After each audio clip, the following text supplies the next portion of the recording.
And what we are specifically going to talk about are what are called attentional blinks. We do this all the time, and people with ADHD tend to have many more attentional blinks than people that don't. And this is true for children and for adults. If you see something that you're looking for, or you're very interested in something, you are definitely missing other information, in part because you're over-focusing on something. And this leads to a very interesting hypothesis about what might go wrong in ADHD, where we've always thought that they cannot focus, and yet we know they can focus on things they care very much about. Well, maybe, just maybe, they are experiencing more attentional blinks than people who do not have ADHD. And indeed, there are data now to support the possibility that that's actually what's happening.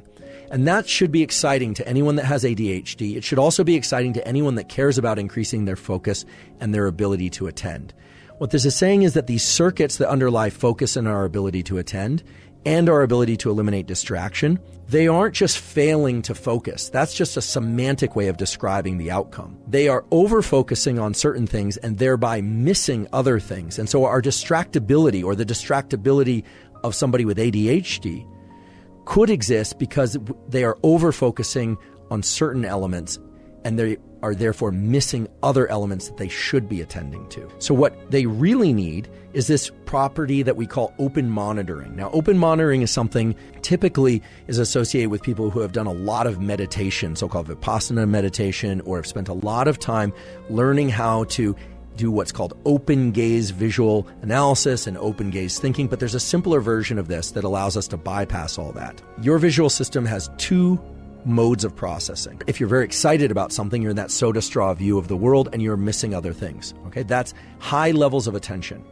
However, there's also a property of your visual system that allows you to dilate your gaze, to be in so-called panoramic vision. Panoramic vision is something you can do right now, no matter where you are.